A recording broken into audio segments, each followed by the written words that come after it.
Good evening everyone. Good evening. क्या आप लोगों को मेरी आवाज आ रही है? प्लीज कंफर्म करो। ये आप लोगों के लिए प्योरली एप्लीकेबल है। मैं इसके अंदर कुछ इंपॉर्टेंट क्वेश्चंस लेके आया हूं, ठीक है, जो आप लोगों को करने चाहिए एग्जाम से पहले। तो मैंने आप लोगों को इस बार पूरा कंप्लीट प्रैक्टिस करवाने का सोचा है, ठीक है, जिसके अंदर मैं आपको हर चैप्टर के इंपॉर्टेंट क्वेश्चंस प्रैक्टिस कराऊंगा इन सेशंस के अंदर। तो स्टार्ट करें क्या आज के सेशन को? चलो, तो ये आपको अगर ये पीडीएफ चाहिए बच्चों तो मेरे टेलीग्राम चैनल को ज्वाइन करना पड़ेगा। मेरा टेलीग्राम चैनल इस वीडियो की डिस्क्रिप्शन में है। तो चलो दोस्तों स्टार्ट करते हैं। Question number 1, residential status. आप लोगों को याद है रेजिडेंशियल स्टेटस? हाँ, रेजिडेंशियल स्टेटस में हम लोग पढ़ते थे कि दो तरह के रेजिडेंट होते हैं। अगर मैं इंडिविजुअल की बात करूं, सेक्शन 6(1) की बात करें तो रेजिडेंट ऑफ इंडिया में दो तरह के रेजिडेंट होते हैं, एक रेजिडेंट अगर हम बात करें और एक डीम्ड रेजिडेंट। जब मैं बात करता हूं डीम्ड रेजिडेंट की, तो डीम्ड का मतलब है जहां पर कुछ शर्तों को पूरी करने पर आप रेजिडेंट माने जाते हो। अगर आपको याद आ रहा होगा तो मैं वो क्वेश्चंस भी आज ट्राई करवाने वाला हूं।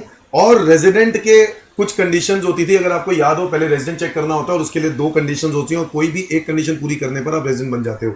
एक होता था 182 डेज और मोर और दूसरा होता था 60 डेज और मोर during the relevant previous year and 365 days और मोर ड्यूरिंग 4 प्रीवियस ईयर्स। दोनों में से कोई एक कंडीशन पूरी करने पर आप इंडिया के रेजिडेंट बन जाते हो।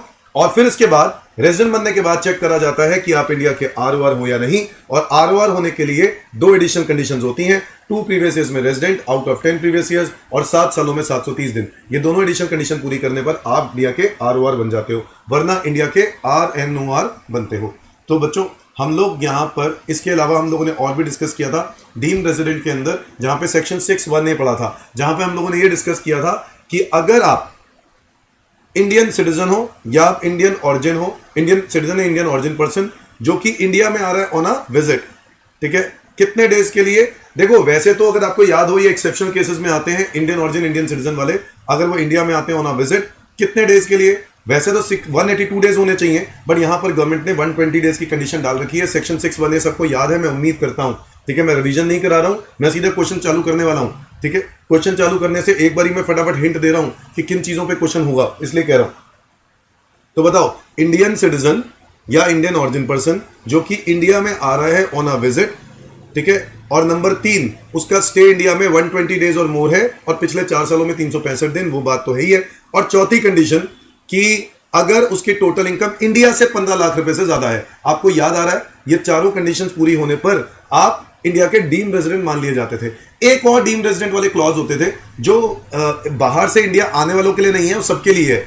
अगर आप इंडियन सिटीजन हो, नंबर 2 अगर आपकी टोटल इनकम 15 लाख रुपए से ज्यादा है इंडिया में, नंबर 3 आप दूसरे देश में टैक्स नहीं दे रहे, याद है, किसी दूसरे देश में उस इनकम पे टैक्स नहीं दे रहे, तो ऐसे केस में भी आपको इंडिया का डीम्ड रेजिडेंट मान लिया जाता था। चलो आओ जरा देखें क्या है कंडीशंस। इन पे क्वेश्चन आने की पूरी उम्मीद है दोस्तों। आओ स्टार्ट करते हैं। Question number 1, mister Jack comes to India for the first time on April 16, 2021 during his stay in India up to October 5, 2023. He stays at Delhi up to April 10, 2023. Thereafter remains in Chennai till his departure from India. Determine the residential status. पहले हम question यहीं पर solve कर लेते हैं, फिर मैं आपको लिखवाना स्टार्ट करता हूं। प्रैक्टिस लिखवाने की भी करनी है आप लोगों को। तो बताओ, पहले यही सॉल्व करते हैं। मुझे बताओ, मुझे चाहिए असेसमेंट ईयर 24-25। क्या मैं कह सकता हूं previous year 23-24? Yes sir, previous year 23-24।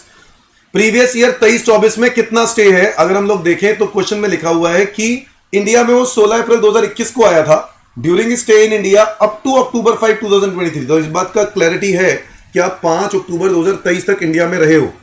इससे क्या फर्क पड़ता है आप दिल्ली में रहे हो या आप दूसरे स्टेट में रहे हो? रहे तो हो ना, यस और नो? अब मुझे बताओ, and thereafter remains in Chennai till his departure from India. Okay, अब मुझे बताओ यहां पर स्टे टोटल प्रीवियस ईयर 23-24 में कितना होगा? क्या April 23 में वो आप इंडिया में हो? हाँ। मई में? यस। जून में? यस। जुलाई में? यस। अगस्त में? यस। सितंबर में? यस। अक्टूबर में? 5 दिन। जिस दिन आप इंडिया में आते हो और जिस दिन आप इंडिया से जाते हो, क्या दोनों ही दिन इंडिया में काउंट करते हैं? यस एवरीवन, बिल्कुल दोनों दिन इंडिया में काउंट करते हैं। तो बताओ 30, 31, 30, 31, 31, 30 और 5, 188 डेज का स्टे है। कितना है? 188 डेज का ये स्टे है। और 188 डेज का स्टे हम कह सकते हैं कि कहां पे है? बताओ इंडिया में है, और अगर 188 डेज का स्टे इंडिया में है तो भाई आप इंडिया के क्या बन गए हो, रेजिडेंट बन गए हो। यस और नो एवरीवन, रेजिडेंट तो बन गए हो। अब रेजिडेंट बनने के बाद आपको चेक करना होता है कि आप इंडिया के आरओआर हो या नहीं, और आरओआर होने के लिए आपको दो एडिशनल कंडीशंस होती हैं, दोनों में से सॉरी दोनों की दोनों पूरी करनी पड़ेंगी। यस और नो। अब देखते हैं क्या आप इंडिया के रेजिडेंट हो गए। रेजिडेंट होने के बाद चेक करना है कि पिछले 2 सालों में दो आरओआर दोनों कंडीशन पूरी हो रही है कि नहीं हो रही। तो मैंने देखा दो कंडीशंस 2023-24 को छोड़ देते हैं, 22-23, और आप 22-23 में पूरा साल इंडिया में थे, बोलो हाँ या ना। तो 365 दिन आप इंडिया में ही हो, बिल्कुल सही बात है। 21-22 में चेक करो तो आप 15 अप्रैल को आए हो, 16 अप्रैल को आप इंडिया में आए हो। तो इसका मतलब है 16 अप्रैल से लेकर 31 मार्च 2022 तक आप इंडिया में थे। 21-22 में बताओ कितने दिन का स्टे होगा, 21-22 में कितने दिन का स्टे होगा। मैं ऐसा करूं, 365 का होता है 21-22 है ना, 21-22 में 365 में से माइनस कर देते हैं जितने दिन आप इंडिया से बाहर रहे हो। 16 अप्रैल को आए हो ना, तो 16 जिस दिन आए हो वो तो इंडिया में काउंट करना है। तो 365 में से कितने दिन बाहर रहे हो, 15 दिन बाहर रहे हो, तो 15 दिन हटा दो। तो 15 दिन हटा देंगे तो कितना आएगा, 350 डेज। तो टोटल कितना बनेगा, 715 दिन। इससे पहले तो आप इंडिया में आए नहीं हो, फर्स्ट टाइम आए हो। तो बताओ क्या दो एडिशनल कंडीशन पूरी हो गई, नहीं, दोनों में से कोई दोनों की दोनों कंडीशन पूरी करनी थी ना आरओआर होने के लिए। एक 7 सालों में 730 दिन, आप 7 सालों में तो 2 ही साल आए हो, और वो भी 730 नहीं बन रहे, 715 बन रहे हैं। तो आपकी ये कंडीशन मिसमैच हो गई, और इस रीजन की वजह से आप इंडिया के रेजिडेंट तो हो बट नॉट ऑर्डिनरी रेजिडेंट हो। तो बताओ आप लोगों को सॉल्व करना है, कैसे लिखोगे। सबसे पहले क्वेश्चन नंबर 1 का solution, residential status of mister Jack. ये क्वेश्चन 5 नंबर का आएगा एग्जाम में, अगर ऐसा क्वेश्चन आता है तो। जैक का रेजिडेंशियल स्टेटस निकालना है, कौन से ईयर के लिए निकालना है, for the assessment year 2024-25। Yes और नो। सबसे पहले आपको क्या करना है, स्टेप नंबर 1, सबसे पहले वेदर रेजिडेंट और नॉट ये चेक करना है। आंसर इसके नहीं मिलेंगे तो आप लोग प्लीज आंसर साथ साथ नोट करो, रजिस्टर पकड़ो, साथ साथ नोट करना स्टार्ट करो, ठीक है। वेदर रेजिडेंट और नॉट, मुझे बताओ आप रेजिडेंट हो या नहीं। प्रीवियस ईयर 23-24 में हम लोगों ने चेक कर लिया है, कितना स्टे बनता है बताओ। प्रीवियस ईयर 23-24 में स्टे बनता है, स्टे इन इंडिया कितना बनता है, 188 डेज। ओके, सो आप लिखोगे since mister Jack has stayed in India for 188 days during the previous year 23-24. Yes or no? During the previous year 23-24.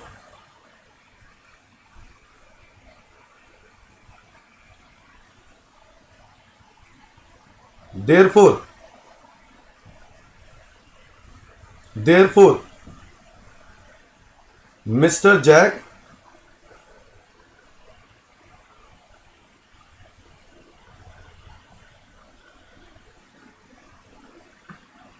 is considered as resident of India as he satisfies the first basic condition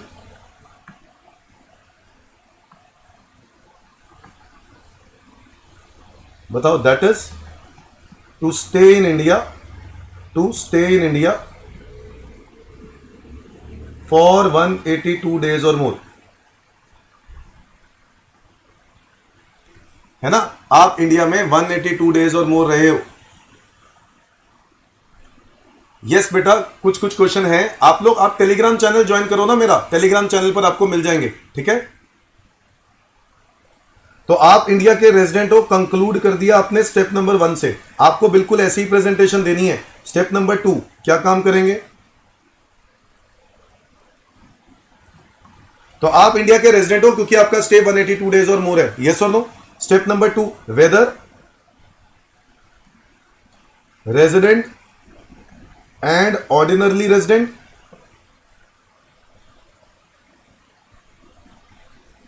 और not, क्या आप ROR हो या नहीं? तो आप लोग क्या करोगे, आप लोग आरओआर चेक करने के लिए 10 में से कोई 2 साल, 10 में से 2 साल रेजिडेंट प्रूव करना होता है, 7 सालों में 730 दिन। अब आपकी एक कंडीशन मैच नहीं हो रही ना, नहीं हो रही। आपने चेक किया प्रीवियस ईयर 2022-23, आपको याद है 23-24 को छोड़ के पिछले 7 साल देखने होते हैं, तो 23-24 को छोड़ के तो 22-23 में कितने डेज बने, 365, और 2021-22 में कितने बने, 350, कुल मिला के बनते हैं 715 दिन। और इससे पहले तो वो इंडिया में आया ही नहीं, तो इसलिए मैं यहां पर ये मेंशन करने वाला हूं, mister Jack has stayed in India for 715 days during 7 previous years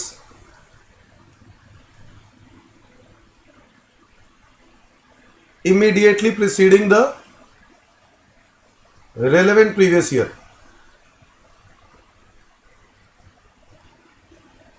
क्योंकि आप 7 सालों में सिर्फ 715 दिन रहे हो, therefore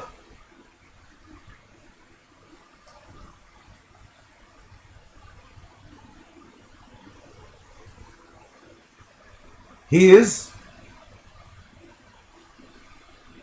considered as resident but not ordinarily resident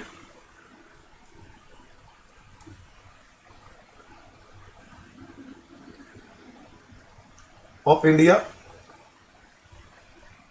since he is unable to satisfy, unable to fulfill या satisfy, unable to fulfill the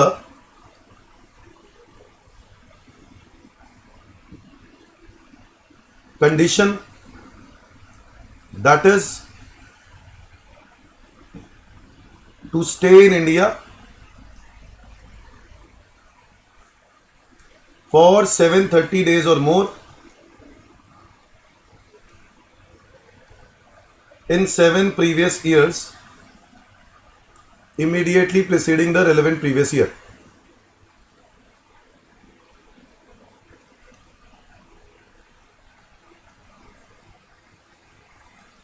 तो आप लोगों ने एक चीज सीख ली कि कंडीशन जरूर मेंशन करनी है, कंडीशन के बिना आपका काम नहीं होगा, तो कंडीशन जरूर मेंशन करनी है। स्टेप नंबर 1, स्टेप 2 में जो अपने कंडीशन मिसमैच हुई है आपको लिखना पड़ेगा, ठीक है।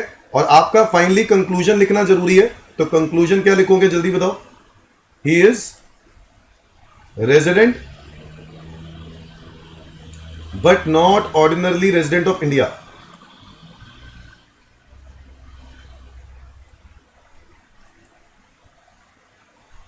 तो आपको याद रखना है बच्चों, रेजिडेंशियल स्टेटस में 2 प्रकार के क्वेश्चन आते हैं एग्जाम में। एक रेजिडेंशियल स्टेटस चैप्टर के, रेजिडेंशियल स्टेटस के कॉन्सेप्ट्स के, जिसके मैंने आपको एक एग्जांपल दे रहा हूं, ऐसा क्वेश्चन। या फिर एक आएगा इंसिडेंस ऑफ टैक्स का। क्या आएगा? इंसिडेंस ऑफ टैक्स का। 2 ही तरह के क्वेश्चन आ सकते हैं एग्जाम में, प्रैक्टिकल की बात करें तो। क्या सब लोगों ने नोट कर लिया? फटाफट डन बोलो, तब मैं आगे बढ़ूंगा।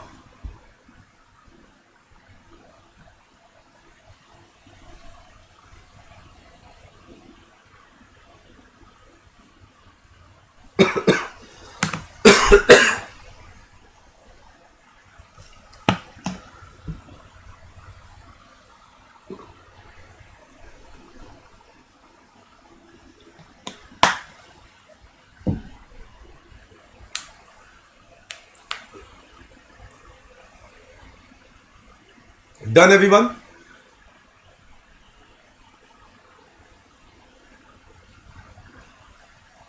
तो क्या रहेगी प्रेजेंटेशन, ये आपको मैंने बताना था इस क्वेश्चन के जरिए। आगे बढ़ते हैं।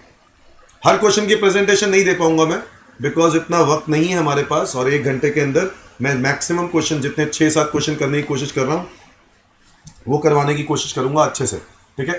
तो आओ आगे बढ़ते हैं। Question number 2। अब ये क्वेश्चन एक वन ऑफ द कैटेगरी है। पहला क्वेश्चन तो मैंने आपको बता दिया, नॉर्मल रेजिडेंट वाला क्वेश्चन है जो आपको आ सकता है। अब एक कैटेगरी भी है। कहता है मिस्टर जयचंद एक इंडियन सिटीजन है, इंडिया छोड़ के इंप्लॉयमेंट पर्पस के लिए बाहर जा रहा है इन कंट्री एक्स। और आपको याद है, अगर आप इंडियन सिटीजन हो, इंप्लॉयमेंट पर्पस के लिए जाते हो, तो आप एक एक्सेप्शन केस में कवर होते हो। जिसके अंदर ये बात बोली गई थी कि आपको 182 वाली ही कंडीशन पूरी करनी पड़ेगी। याद आ रहा, कुछ नहीं याद आ रहा? हाँ सर, 182 वाली कंडीशन ही पूरी करनी पड़ेगी। On 5 June 15 he regularly visited India and stayed for 60 days in every previous year. हर साल इंडिया में आता है और 60 दिन इंडिया में रहता है, ठीक है। However in financial year 23-24 he did not came to India at all. India में आया ही नहीं। He owns a commercial building in Delhi in which is let out. He also set up a retail store in India which is controlled by his brother from India. लो जी लो, India में वो आया ही नहीं तो इंडिया का तो रेजिडेंट वो हो ही नहीं सकता। हो सकता है क्या? चेक करो, हो भी सकता है। सर क्या बात कर रहे हो, डेज का स्टे नहीं है, कैसे हो सकता है? 3 शर्तें अगर पूरी कर ली तो वो इंडिया का डीम्ड रेजिडेंट बन सकता है। याद है? पहली शर्त कि अगर वो इंडियन सिटीजन है, और वो इंडियन सिटीजन है, क्वेश्चन में लिखा है। नंबर 2, अगर उसकी टोटल इनकम इंडिया से 15 लाख रुपए से ज्यादा है। बताओ हाँ या ना? टोटल इनकम अगर 15 लाख से ज्यादा है तो वो इंडिया का क्या बन जाएगा?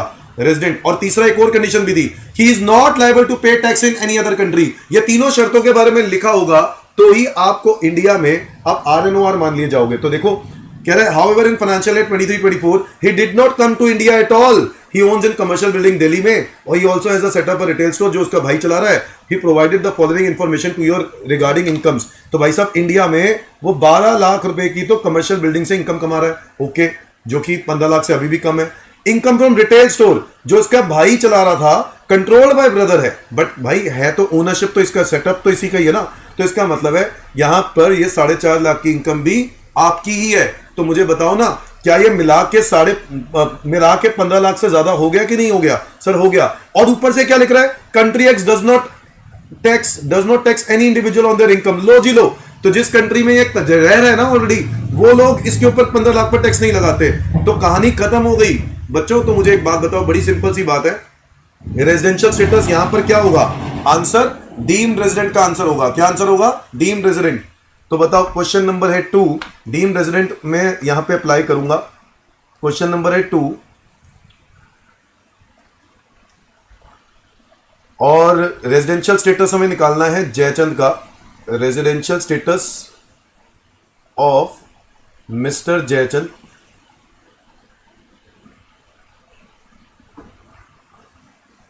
यहां पर मैं लिखने वाला हूं कौन से ईयर के लिए निकाल रहा हूं। फॉर द प्रीवियस ईयर, या असेसमेंट ईयर लिख लो, प्रीवियस ईयर लिख लो 23-24। असेसमेंट ईयर लिखता तो कौन सा लिखता? 24-25। फॉर द प्रीवियस ईयर 23-24, जिसमें मैं सीधा सीधा यहां पर ये बात मेंशन करने वाला हूं क्योंकि मुझे डे स्टे तो है ही नहीं। Mister Jaichand has not state in India,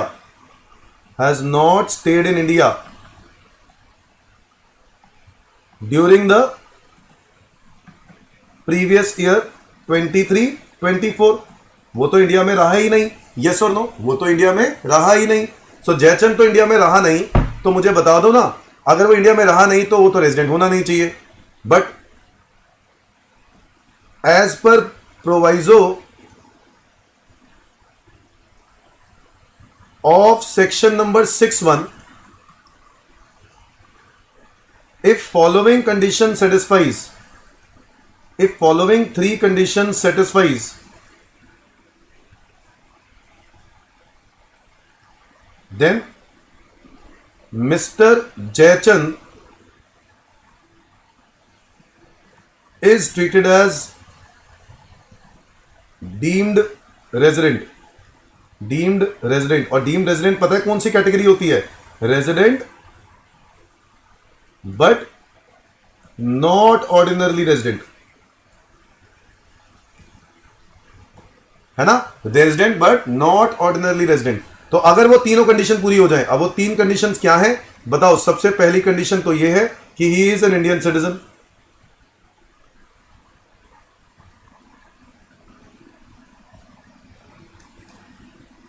He is an Indian citizen। Number 2, his total income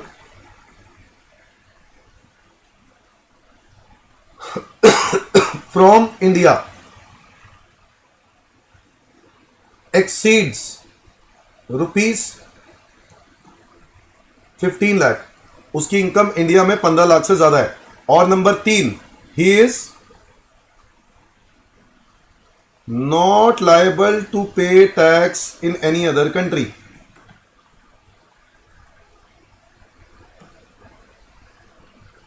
तो गवर्नमेंट का बड़ा सिंपल सा मुद्दा है, बड़ा सिंपल सी बात करता है। हाँ बेटा वही प्रोवाइजो ही तो है ना ये अनमोल, सेक्शन 6(1) प्रोवाइजो ही है जो बेसिकली एक्सेप्शन के नाम से सेक्शन 6(1) एक नया अमेंडमेंट आ गया, ठीक है। तो as per proviso section proviso लिख सकते हो आप, कोई दिक्कत नहीं है। अब मुझे बताओ यहां पर he is not liable to pay tax in any other country. अगर is not liable to pay tax in any other country, क्या ये तीनों शर्तें पूरी हो रही हैं? हाँ तीनों शर्तें पूरी हो रही हैं। अगर ये तीनों शर्तें पूरी हो रही हैं तो हम लोग क्या लिखेंगे? ही इज, अब बताओ ये तीनों शर्तें तो पूरी हो रही हैं, मैं यहां पे लिखूंगा since mister Jaichand satisfies all the above conditions,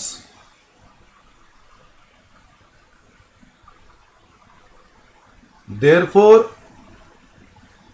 he is deemed resident। he is deemed resident है ना, deemed resident यानी RNOR। क्या मेरी बात सबको समझ में आ गई? RNOR, ठीक है।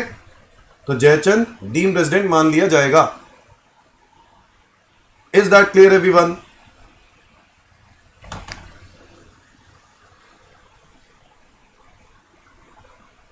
Is that clear everyone? अब आप बस इसकी टोटल इनकम दिखा देना कि टोटल इनकम इसकी कितनी बन रही है। आप यहां पे दिखा सकते हो उसकी टोटल इनकम। एक तो है income from commercial building, income from commercial building, commercial building, income from commercial building, और वो कितनी है? वो है 12 लाख रुपए। और एक है income from retail store, income from retail store, ये कितना है? 4.5 लाख रुपए। टोटल इनकम हो गई 16.5 लाख रुपए। डन।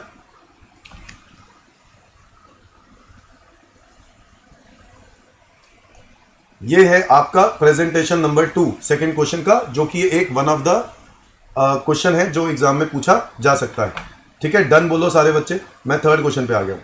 मिस्टर सार्थक एक इंडिविजुअल है, इंडियन सिटीजन है, लिविंग अब्रॉड, दुबई रहता है, टैक्स हेवन कंट्री में since year 2005 and has never came to India for a single day since then they have earn. अब एक भी दिन के लिए वो इंडिया में नहीं आया। अगेन क्या ये मुद्दा यहां पर भी वो रेजिडेंट हो सकता है? हो सकता है। Income accrued and arise in Dubai not taxable in Dubai. Accrued arise कहां पर? दुबई। अब दुबई वाली इनकम को काउंट करेंगे क्या? नहीं काउंट करेंगे, ठीक है। अभी रेजिडेंशियल स्टेटस निकालना है तो मुझे क्या चेक करना है? इंडिया से उसकी कितनी कमाई है कि नहीं? इंडिया से उसकी कितनी कमाई है। तो पहला वाला केस तो एक्रूड अराइज आउटसाइड इंडिया है, तो ये तो इनकम इंडिया से नहीं है।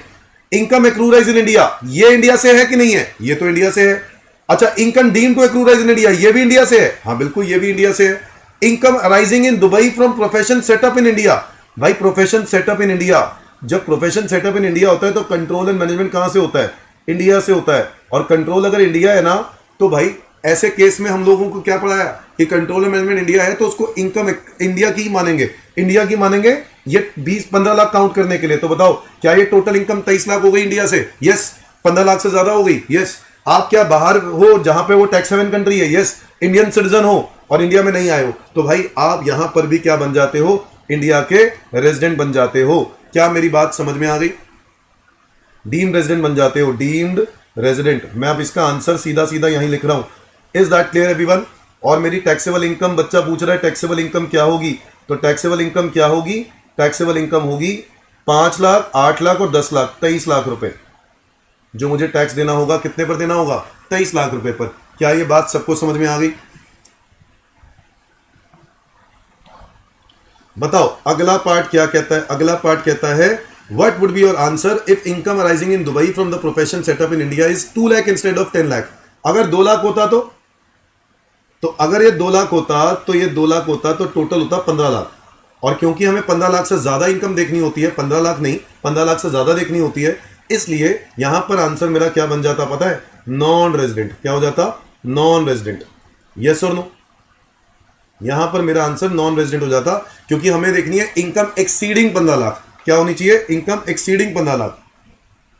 यस और नो, आप लोग देख सकते हो।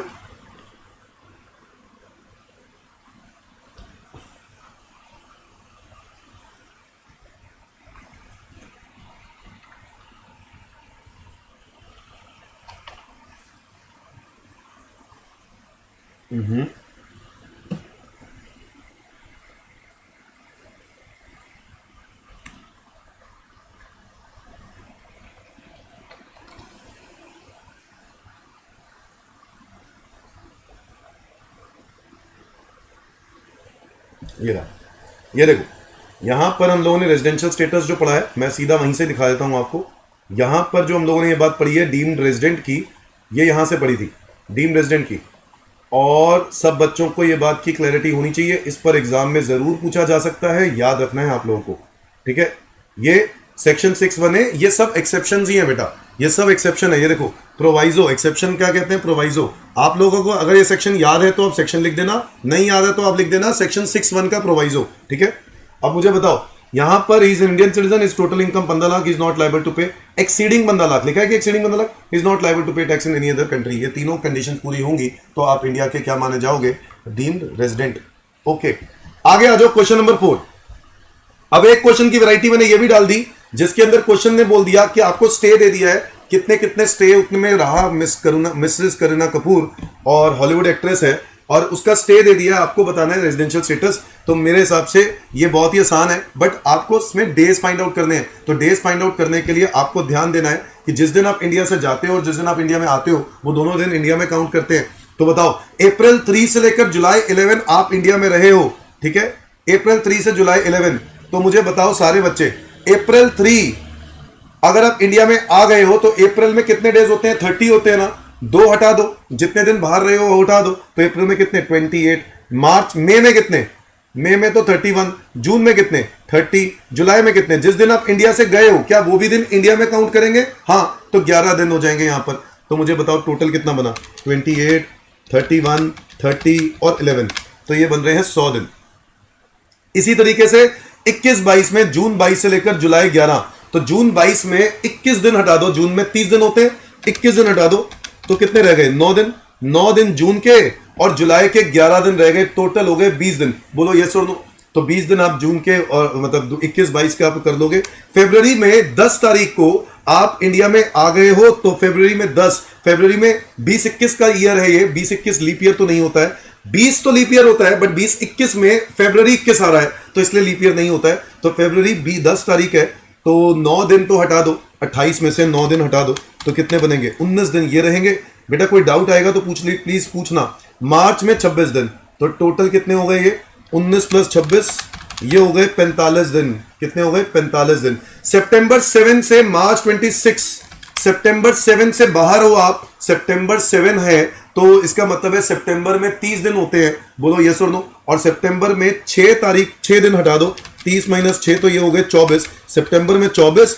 अक्टूबर में आप लोग ले लोगे कितना, अक्टूबर में कितना लोगे, 31, नवंबर में कितना लोगे, 30, दिसंबर में कितना लोगे, 31, जनवरी में 31, फेब में ये 19-20 है, अच्छा तो फेब में 28, वो 29 होगा, और मार्च में 31। ये बनेंगे टोटल 24 + 31 + 30 + 31 + 31 + 29 + 31, ये बनते हैं 207 दिन। लो जी लो, ठीक है। 18-19 में, ये 18-19 का दिया हुआ है, 18-19 का स्टे कितना दिया हुआ है, 17 मई से सितंबर 30, तो मई में होते हैं 31 दिन, और 17 दिन, 17 तारीख को आप इंडिया में आ गए हो तो 17 को छोड़ देते हैं, 31 - 16 कर दो तो 15 दिन हो गए मई में जो आप रहे हो। इसके अलावा जून में हो गए 30, जुलाई में हो गए 31, अगस्त में हो गए 31, सितंबर में हो गए 30। तो मुझे बताओ टोटल स्टे कितना हुआ, 15 + 30 + 31 + 31 + 30, ये हो गया 137 डेज, 137 डेज। 3 अप्रैल से जुलाई 11, ये हमने पहले भी निकाल लिया था ना, 100 दिन ही था शायद, ये भी 100 दिन है, ये भी 100 दिन है, ये भी 100 दिन है, और ये भी 100 दिन है। अब ये क्यों निकाला है हम लोगों ने ऐसा, क्योंकि ना इसके बिना मार्च 26 है तो ठीक तो किया मैंने? अच्छा ज़्यादा ले लिया, मार्च 26 है, मैंने ज़्यादा ले लिया, सॉरी गलती से कर दिया। इसको ठीक कर लेते हैं, मार्च 26 है बेटा, तो ये कितना हो जाएगा, 5 दिन और निकाल दो ना, कितना हो जाएगा, 26 है तो 26 दिन लेना था, 5 माइनस कर दो, 202 दिन हो गया, 202 दिन हो गया, ठीक है। इसको काट देना, इसको 26 कर देना, ठीक है। अब बताओ यहां पर बाकी सब ठीक है, बाकी सब ठीक है, 100 अब मुझे बताओ ये स्टे निकालने के बाद अब मुझे चेक करना है रेजिडेंशियल स्टेटस क्या है। प्रीवियस ईयर 22-23 में आपका स्टे 100 डेज है, तो भाई 60 डेज और मोर तो हो गया। पिछले 4 सालों में 365 होना चाहिए ना, तो ये है 20, 45, 202 और 137।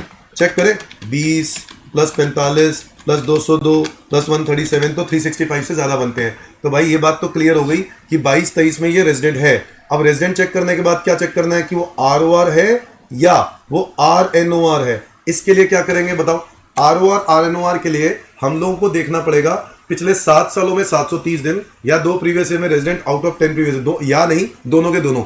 अब मुझे बताओ 7 सालों में 730 दिन बन रहे हैं क्या?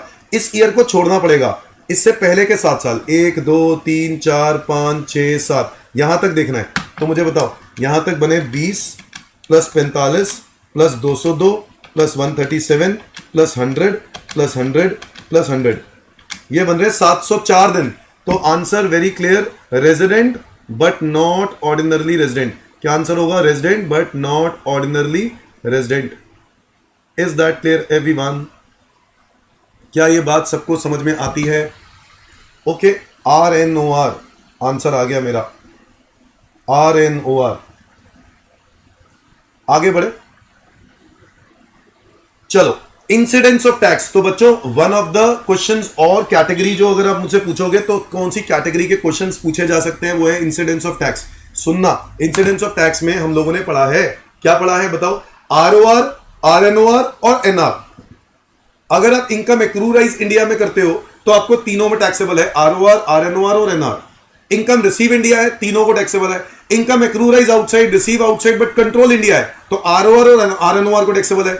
इनकम एक्रूराइज भी outside, receive outside, control outside, सब कुछ आउटसाइड है, तो क्या करेंगे? सिर्फ ROR को टैक्सेबल है। और अगर चारों चीजें, तीनों चीजें आउटसाइड है बट बिजनेस पार्टली, बिजनेस जो है वो आप कंपेयर कहां से कंट्रोल कर रहे हो, मतलब सॉरी पुराने प्रॉफिट्स को इंडिया में रेमिट कर रहे हो, तो क्या करेंगे?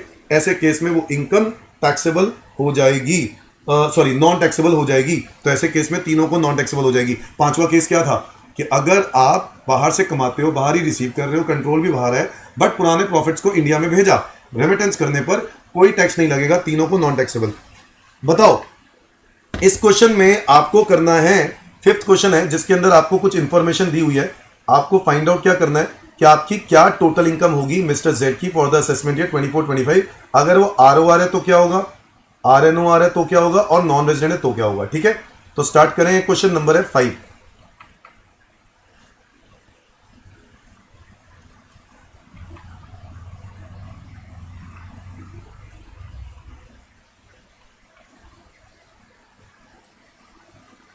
Computation of gross total income. तो computation of gross total income यानी GTI ऑफ मिस्टर जेड। ठीक है, कौन से ईयर के लिए निकाल रहे हैं? For the assessment year 2024-25। अब मुझे बताओ इसमें कौन कौन सी कैटेगरी आ गई।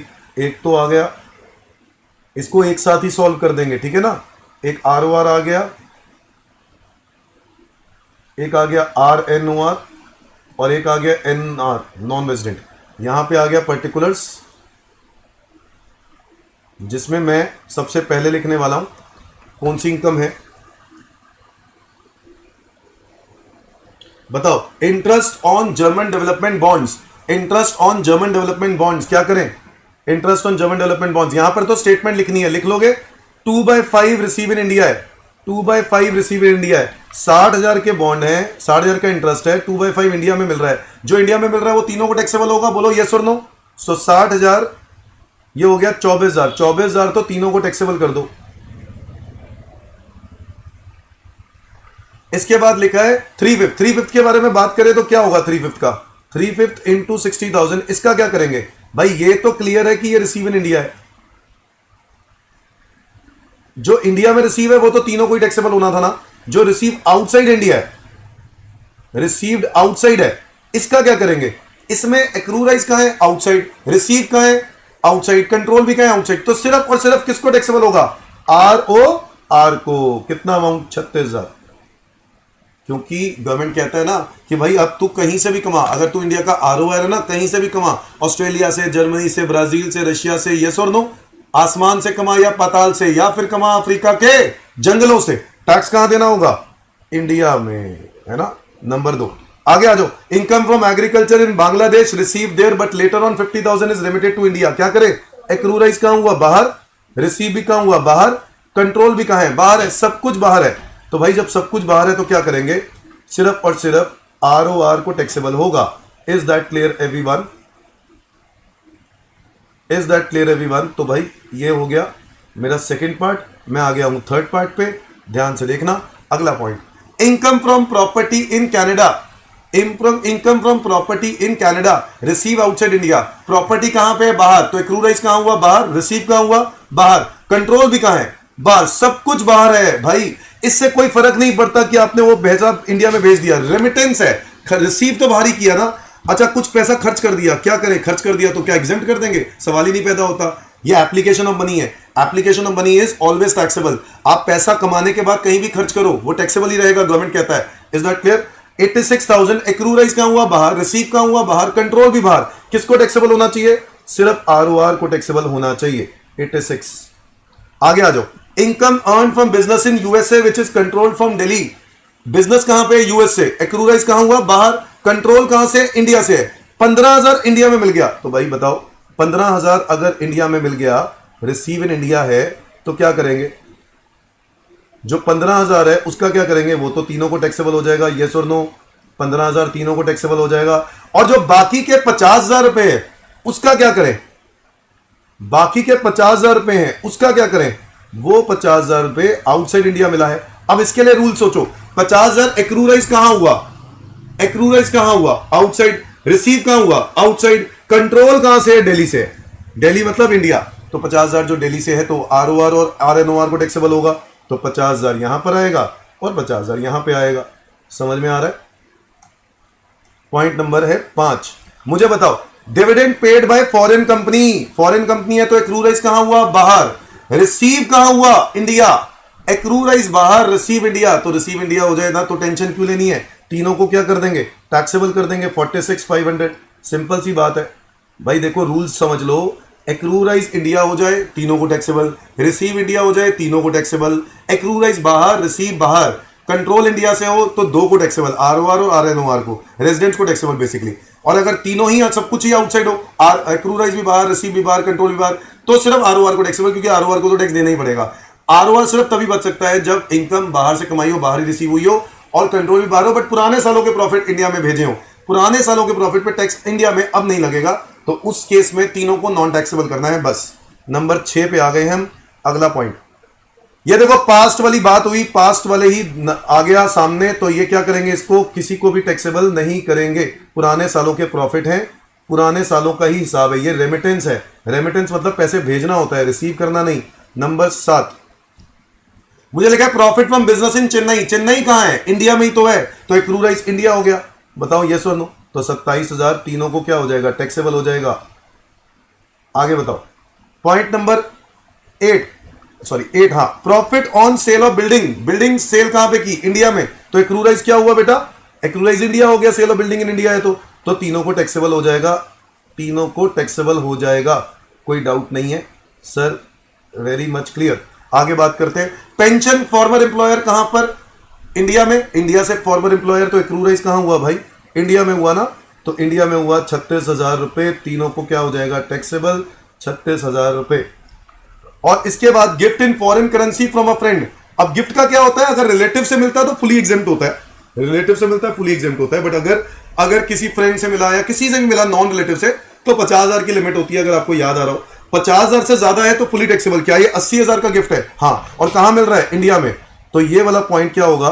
तीनों को टैक्सेबल हो जाएगा, इससे कोई फर्क नहीं पड़ता कि किसने कमाया। रीजन बीइंग कि ये रिसीव इंडिया में हो गया। इसलिए मुझे बताओ मेरा आरओआर का आंसर क्या होगा।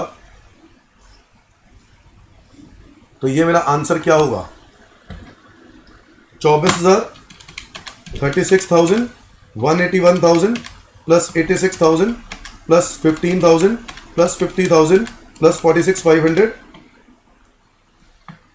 प्लस 27,000 प्लस 1480 प्लस 36,000 प्लस 80,000, ये बन रहा है 20,61,500। इसके अलावा आपको दिया है, एक हो गया 24,000 plus 15,000 plus 50,000 plus 46,500 plus 27,000 plus 1480 plus 36,000 plus 80,000, ये हो गया 17,58,500। इसके अलावा आपको एक दिया है 24,000 रुपये, 15,000 रुपये, 46,500, 27,000, 1480, 36,000 रुपये और 80,000 रुपये, ये बन गया 17,08,500। 17,08,500। तो ये हो गई मेरी ग्रॉस टोटल इनकम। क्या हो गई मेरी ग्रॉस टोटल इनकम। क्या ये बात सबको समझ में आ गई? जल्दी जल्दी डन बोलेंगे, और भी क्वेश्चन करने हैं, ठीक है? समझ में आ गया? सोचो 1 घंटे के अंदर हम लोग कितने सारे क्वेश्चन प्रैक्टिस कर लिए, और आपका रेजिडेंशियल स्टेटस अगर आपने अगर रिवाइज किया है तो आपको ये क्वेश्चन करके मजा आएगा, नहीं तो सजा आएगा। समझ गए बात? नहीं तो मजा, मजा नहीं तो सजा। बोलो ये कब होता है? जब आप लोग प्रैक्टिस नहीं करके आए, रिवीजन करके नहीं आए। क्योंकि आप प्रैक्टिस करने आए हो मेरे पास, तो आपको रिवीजन करके आनी पड़ेगी ना। तो रिवीजन करके आओ, प्रैक्टिस मेरे साथ करो, ठीक है? रिवीजन के लिए भी आपको मैंने बोला यूट्यूब पर मेरी वीडियोस हैं, मैंने रिवीजन क्लासेस डाल रखी हैं, किसी को चाहिए होगी तो वो भी डाल देंगे। बताओ डन? सबका यह आंसर आ गया है, मैं उम्मीद करता हूं। मैं आगे बढ़ रहा हूं।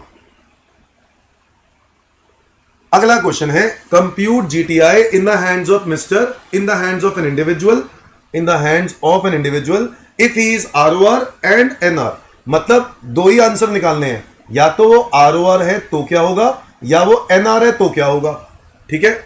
आरओआर है तो क्या होगा, एनआर है तो क्या होगा। मैं यहीं पर कर दूंगा इसको। मुझे बताओ, interest from German derivative bonds, बताओ, बड़ा ही आसान है। 21,000 1/3 रिसीव इन इंडिया, क्या कर दूं भाई? इंडिया रिसीव इंडिया में हो भी तब भी, वैसे तो 1/3 कर, जैसे क्वेश्चन में दिया ना 1/3 दिया तो वैसे ही करो, ज्यादा कंफ्यूजन ही नहीं। 1/3 रिसीव इन इंडिया तो 7,000, तो 3 7 21 ना, 7,000 हो गया, दोनों को टैक्सेबल। यस और नो? 1/3 वाला पॉइंट, 1/3 वाला पॉइंट सबको समझ में आया? क्या 1/3 वाला पॉइंट सबको समझ में आया? 1/3 वाला तो ये हो गया। 2/3 की बात करें तो 2/3 का क्या करेंगे? 2/3 इज रिसीव आउटसाइड इंडिया, तो एक्रू राइज कहां हुआ? आउटसाइड। रिसीव कहां हुआ? आउटसाइड। कंट्रोल कहां है? आउटसाइड। जर्मन बॉन्ड है ना, तो बाहर एक्रू राइज है, रिसीव भी बाहर है, कंट्रोल भी बाहर, सब कुछ बाहर है। तो मुझे बता दो, ये 14,000 रुपए आरओआर को तो टैक्सेबल होंगे ही, एनओआर को नहीं होंगे, नॉन रेजिडेंट को नहीं होंगे। यस और नो? नॉन रेजिडेंट को नहीं होंगे। आगे आ जाओ। Income from agriculture land Malaysia. Sir agriculture land से तो इनकम एग्जेम्प्ट होती है, एग्रीकल्चर इनकम इंडिया से कमाई जाए तो एग्जेम्प्ट होती है, ठीक है जी? मलेशिया से कमाई गई है। क्रू राइस कहां है? बाहर। रिसीव कहां है? बाहर। कंट्रोल भी कहां है? बाहर। सब कुछ बाहर। तो क्या करेंगे? 51,000 आरओआर को तो हर हाल में टैक्सेबल होगा। बोला ना, कहीं से भी कमाए आरओआर, कहीं से भी कमाए, ऑस्ट्रेलिया से कमाए, जर्मनी से, ब्राजील से, रशिया से, बोलो यस और नो? आसमान से या फिर पाताल से, या फिर कमाए अफ्रीका के जंगलों से, टैक्स कहां देगा? वो इंडिया में। Income earn from business in Dubai. Business in Dubai, तो भाई दुबई में बिजनेस है, कंट्रोल इंडिया से है। ओके, 20,000 इंडिया में रिसीव हुआ, पहले तो 20,000 का निपटारा करो। 20,000 जो इंडिया में मिला वो तो दोनों को टैक्सेबल होगा ना, इसमें तो कोई डाउट ही नहीं है। हाँ बिल्कुल, दोनों को टैक्सेबल होगा। अब मुझे बताओ, इस 20,000 के बाद जो बाकी के 55,000 रुपए हैं उसका क्या करें? बाकी के 55,000 का क्या करें? सर बाकी के 55,000 रुपए जो है वो एक्रू राइज कहां हुए हैं? एक्रू राइज कहां हुए हैं? बाहर। रिसीव कहां हुए हैं? बाहर। कंट्रोल कहां से? इंडिया से। तो आरओआर तो टैक्स देगा ही ना। क्या एनआर देगा? एनआर नहीं देगा। हां एनओआर होता तो देता, एनआर नहीं देगा। क्या यह बात सबको क्लियर है? आगे आ जाओ। प्रॉफिट फ्रॉम बिजनेस इन मुंबई। मुंबई मतलब इंडिया, तो भाई कोई दिक्कत ही नहीं है। इंडिया से अगर इनकम कमा रहे हो तो दोनों को टैक्सेबल होगा ना, इसमें तो कोई डाउट ही नहीं होना चाहिए। यस और नो? आगे आ जाओ।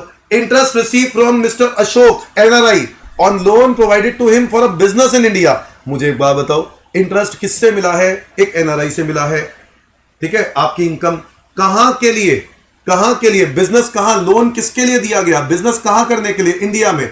तो क्या यह नहीं माना जाएगा कि वो जो इंटरेस्ट इनकम है वो एक्रूराइज इंडिया हो जाएगी? हां, सेक्शन नंबर 9 दोस्तों, income deem to accrue or arise in India में यह बात बताई गई थी कि अगर मैं किसी पर्सन से लोन लेता हूं और उस लोन के फंड्स को इंडिया में यूज कर लेता हूं, मतलब मैं बाहर का बंदा हूं, ऑस्ट्रेलिया का बंदा हूं, आप भी जर्मनी के बंदे हो, जर्मनी से मैंने लोन लिया है और वो मैंने पैसे को इंडिया में बिजनेस करने के लिए यूज कर लिया, तो उसके ऊपर जो इंटरेस्ट मैं उस जर्मनी वाले बंदे को दूंगा, वो इंटरेस्ट इनकम कहां टैक्सेबल होगी? इंडिया में होगी। क्यों? क्योंकि बिजनेस कहां पे कर रहा हूं? इंडिया में। तो मुझे बताओ, बिजनेस ये इंडिया में है, ये टैक्सेबल हो गया, एक्रूराइज इंडिया मानी जाएगी, इसलिए ये दोनों को टैक्सेबल हो जाएगा। यस और नो? आगे, dividend from brown limited Indian company है, तो देखो इंडियन कंपनी है तो दोनों को क्या होना चाहिए? टैक्सेबल होना चाहिए। आगे आ जाओ। Profit from business in Canada control from Mumbai, control Mumbai से है। अच्छा, 60% profit deposited in bank in Canada and 40% remitted to India. क्या करें? कुछ भी ना करें, इस बात का कोई लेना देना नहीं है। अगर आप 60% प्रॉफिट बाहर है और 40% रेमिटेड टू इंडिया है, मतलब आप ये कह सकते हो 100% प्रॉफिट मिला कहां पे है? बाहर। 100% प्रॉफिट मिला कहां पे है? बाहर मिला है, बट उसमें से 40% इंडिया में रेमिट कर दिया, मिलने के बाद भेज दिया। रेमिटेंस जो होता है बच्चों, रेमिटेंस को हम इग्नोर करते हैं, हम रिसीव्ड वर्ड देखते हैं, रेमिटेंस नहीं देखते हैं। याद आ रहा है? तो मुझे एक बात बताओ, 60% प्रॉफिट डिपॉजिटेड इन बैंक, इस बात का कोई लेना देना नहीं था। अब आगे देखो, एक्रूराइज बाहर, रिसीव बाहर, कंट्रोल कहां है? इंडिया में है, तो आरओआर और एनओआर को टैक्सेबल होना चाहिए था ना, बट यहां पर एनओआर तो है ही नहीं, सिर्फ आरओआर है और एक एनआर है। आरओआर को टैक्सेबल हो जाएगा और नॉन रेजिडेंट को टैक्सेबल नहीं होगा। आगे बढ़े, आगे बढ़े। आगे कह रहा है amount receive from NRI for the use of know how for a business in Singapore. तो भाई अमाउंट रिसीव एक एनआरआई से रिसीव हुआ है, कहां पे? बिजनेस करने के लिए, बाहर करने के लिए, है ना? कहीं पर इंडिया में करने की बात थोड़ी ना हो रही है। एक्रूराइज आउटसाइड, रिसीव आउटसाइड, कंट्रोल भी आउटसाइड, सब कुछ आउटसाइड। तो देखो आरओआर को तो सर फिर भी टैक्सेबल होगा। सर क्या बात कर रहे हो? हाँ, आरओआर तो कहीं से भी कमाए, टैक्स कहां देगा? इंडिया में। इससे आसान तो हो ही नहीं सकता। Dividend receive from foreign company in India, dividend from foreign company in India, भाई रिसीव कहां हुई? इंडिया में ना, तो दोनों को टैक्सेबल होना चाहिए। समझ में आया? ये 25,000 दोनों को होना चाहिए। और पास्ट ईयर, पुराने सालों के प्रॉफिट को तो भूल ही जाओ ना तुम, पुराने सालों के प्रॉफिट को तो भूल ही जाओ, कुछ नहीं करेंगे। बता दो जरा टोटल कितना आ रहा है? सारे बच्चे बताओ टोटल कितना आ रहा है? मैंने अपना आंसर निकाल दिया है 7,000। मेरा आंसर मैच कर रहा है कि नहीं कर रहा वो देखना है। 14, 51, 20 plus 55 plus 175 plus 35 plus 30 plus 60 plus 8 lakhs plus 25, ये आ रहा है 12,72,000।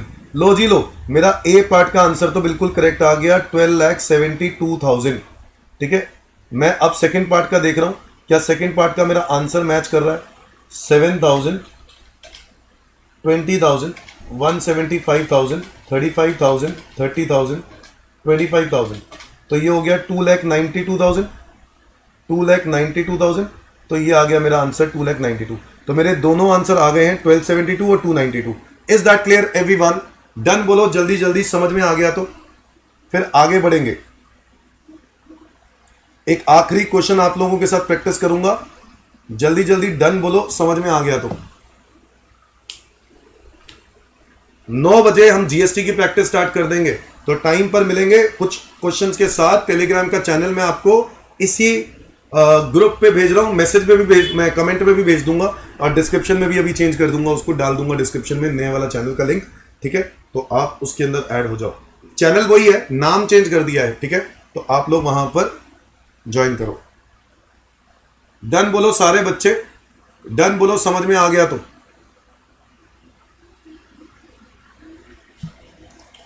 जल्दी जल्दी लाइक एंड सब्सक्राइब करेंगे भाई, टाइम पास नहीं करेंगे यहां पर। अगर आप ये मेरी वीडियो देख रहे हो तो लाइक एंड सब्सक्राइब करेंगे और अपने दोस्तों के साथ शेयर भी करेंगे। Is that clear everyone?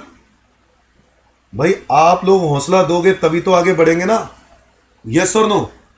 अपने फ्रेंड्स के साथ शेयर करना। आगे आ जाओ। Mr. X, Mr. Y are the brothers and they earned the following incomes during the financial year 22-23. Mr. X settled in America 1985 and Y settled in Mumbai. Mr. X, अच्छा, Y settled in Mumbai. Mumbai में settled है तो बताओ क्या? मुंबई मतलब India. अच्छा, settled in America, ये तो अमेरिका का सेटल्ड है तो भैया ये तो हो गया नॉन रेजिडेंट. तो ये बात क्लियर नहीं हो गई कि मिस्टर एक्स हो गया नॉन रेजिडेंट और मिस्टर वाई कौन हो गया? ROR. बताओ हाँ कि ना? क्योंकि मिस्टर एक्स जो है वो 20 दिन के लिए हर साल इंडिया में आता है. 20 दिन होते ही क्या है भाई? 20 दिन का मतलब हो गया 60 डेज वाली कंडीशन जो है वो आपकी पूरी हो नहीं पा रही होगी, 182 वाली भी पूरी नहीं हो पा रही. तो ऐसे केस में तो आपका आंसर क्या रहेगा? नॉन रेजिडेंट ही रहेगा. तो मिस्टर एक्स हो गया नॉन रेजिडेंट, मिस्टर वाई हो गया ROR. क्या मेरी बात समझ में आ रही है? अब एक बात बता दूं आपको मैं, मिस्टर एक्स और मिस्टर वाई, अभी ऐसे क्वेश्चन हो ना तो आपको पहले क्या करें? 4 पॉइंट समझा दो. ओहो, बड़ी जल्दी याद आया है यार, यूट्यूब पर थोड़ा सा लेट आते हैं रिस्पॉन्स. प्रॉफिट फ्रॉम बिजनेस इन मुंबई. अमरजीत ध्यान से सुनो, प्रॉफिट फ्रॉम बिजनेस इन मुंबई. मुंबई बेटा, क्या मुंबई इंडिया में है? बताओ अमरजीत, क्या मुंबई इंडिया में है? हाँ इंडिया में है तो क्या होना चाहिए? इंडिया में है तो क्या होना चाहिए? टैक्सेबल होना चाहिए. दोनों को होना चाहिए, ROR को भी और RNOR को भी. बोलो यस और नो. ROR और NOR दोनों को टैक्सेबल होना चाहिए कि नहीं? जी हां, दोनों को टैक्सेबल होना चाहिए. समझ में आ रहा पॉइंट?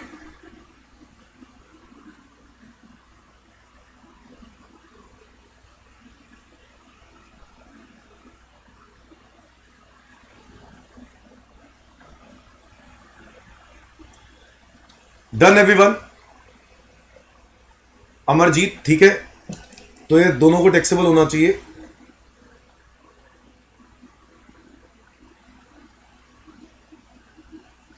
हाँ, तो मैं ये कह रहा था इस क्वेश्चन में आपको पहले रेजिडेंशियल स्टेटस निकालना होगा और फिर इसके बाद ये क्वेश्चन सॉल्व करना होगा. ठीक है, तो आपने रेजिडेंशियल स्टेटस पहले निकालना है. तो मुझे बताओ मिस्टर एक्स यहां पर क्या है? मिस्टर एक्स यहां पर क्या है? वो है NR नॉन रेजिडेंट और मिस्टर वाई कौन है? ROR. ठीक है, तो आपका आंसर इस तरीके से निकलेगा. यानी आप पहले निकाल लो आंसर एक्स का, जो कि है क्या? NR, और वाई क्या? ROR. ठीक है, क्वेश्चन करें स्टार्ट. यस सर, स्टार्ट करें. Interest on American development bonds, 50% of the interest is receive in India. 50% India में रिसीव हो रहा है इंटरेस्ट. तो बताओ क्या करें? 50% इंडिया में हो रहा है तो जो इंडिया में हो रहा है उसको तो कर दो ना पहले टैक्सेबल. कितना हो रहा है? 23 इसका हो गया, 9 इसका हो गया. 50% तो कर ही दो टैक्सेबल. इसके बाद कह रहा है 50% कहां मिल रहा होगा? बाहर मिल रहा होगा. तो accrue rise outside, receive outside, control outside, सब कुछ आउटसाइड होगा तो क्या होगा? सब कुछ आउटसाइड होगा तो क्या होगा? सब कुछ आउटसाइड होगा तो 46 में से 23. ROR को तो हर हाल में टैक्सेबल होना है ना. ओहो, ROR तो ये है ही नहीं, ये ROR थोड़ी ना है.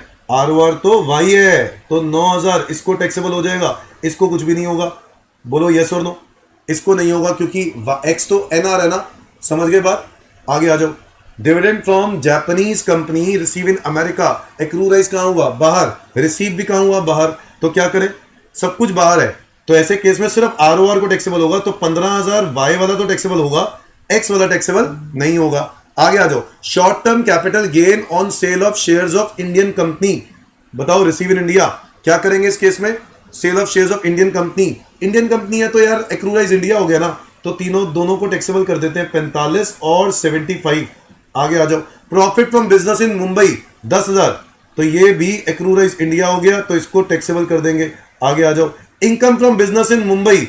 ओहो सर इतना आसान है, 32,000 और 28,000. कुछ पढ़ने की जरूरत ही नहीं पड़ रही है. ROR हो NOR हो, है ना, या NR हो. जब कह रहा है इनकम ही इंडिया से कमाया तो कहानी खत्म हो गई ना. Fees for technical services rendered in America, receive in America. The services were however utilise in India. जब सर्विसेज इंडिया में यूज हो गई तो इनकम एक्रूराइज कहां से हो गई? इंडिया से. डीम टू एक्रूराइज कहते हैं इसको. तो बताओ ये डीम टू एक्रूराइज इंडिया में हो गई 1.5 लाख रुपए. तो क्या करेंगे? 1.5 लाख रुपए जो एक्रूराइज इंडिया हो गया तो इधर टैक्सेबल हो जाएगा. सर ये तो नॉन रेजिडेंट है. अरे भाई जब नॉन रेजिडेंट हो गया तो क्या करेंगे? नॉन रेजिडेंट हुआ तो ROR, अच्छा एक्रूराइज इंडिया हुआ तो क्या करेंगे? एक्रूराइज इंडिया हुआ तो चाहे ROR हो, चाहे NOR हो, चाहे वो नॉन रेजिडेंट हो, तीनों को ही टैक्सेबल होता है. बोलो यस और नो. इसलिए ये तीनों को टैक्सेबल होगा, तो इसलिए ये वाला टैक्सेबल होना था। इसको तो मिला ही नहीं ना, अगर मिला होता तो इसको भी टैक्सेबल हो जाता, बट मिला ही नहीं ना, तो इसको तो छोड़ दो। आगे interest on FD with SBI Mumbai 4,500, ये इंटरेस्ट टैक्सेबल हो जाएगा, और 4,500 टैक्सेबल होगा यहां पर, और यहां पर कितना आएगा 12,000, ठीक है ना। इनकम इंडिया से कमाई है। House property computed, now what do you mean by computed? Computed का मतलब है standard deduction has already been claimed, है ना। आपको पता है ना हाउस प्रॉपर्टी में स्टैंडर्ड डिडक्शन मिलती है कितने रुपए की? 30% की। अब ये 30% की स्टैंडर्ड डिडक्शन क्लेम कर रखी है ऑलरेडी, तो बताओ ऑलरेडी क्लेम अगर नहीं की होती तो क्लेम करते। सैलरी रिसीव लिखा होता, कंप्यूटेड ना लिखा होता, तो हम सैलरी में से भी स्टैंडर्ड डिडक्शन क्लेम करते। कितने रुपए का? 50,000 रुपए का स्टैंडर्ड डिडक्शन सैलरी में 50,000, और याद रहे हाउस प्रॉपर्टी इनकम पे 30%। तो मुझे बताओ 30% यहां माइनस करा हुआ है ऑलरेडी, इंडिया से है ना, तो ये टोटल क्या कर देंगे 67,200 और 38,500 दोनों को टैक्सेबल कर देंगे। मुझे बताओ मेरी इनकम कितनी आ गई, सबका टोटल कर देते हैं। तो ये हो गया 23, 45, 10,000, 32, 1.5 लाख, 4,500, 67,200, ये बन रहा है 3,31,700 आ रहा है आपका। और दूसरे पार्ट का क्या आंसर होगा? दूसरे पार्ट का है 9, 9, 15, 75,000, 28,000, 12,000 और 38,500, तो ये हो रहा है 186,500 इज द करेक्ट आंसर। हमारे आंसर बिल्कुल करेक्ट है, बिल्कुल करेक्ट है। मेरी बात सबको समझ में आ गई? तो मैंने आपको दो तरह की वैरायटी प्रैक्टिस करवाई है, ये इंपॉर्टेंट क्वेश्चंस हैं। आप लोग एक बार ये और वीडियो देखोगे तो क्वेश्चंस आपको अच्छे से समझ में आ जाएंगे। अगर आप देखना चाहो तो देख सकते हो। और ये असाइनमेंट अगर आपको लेना है, ये आपको लेना है, तो आपको क्या करना पड़ेगा? टेलीग्राम चैनल पर ज्वाइन करना पड़ेगा। बाय बाय दोस्तों, 9 o'clock मिलते हैं।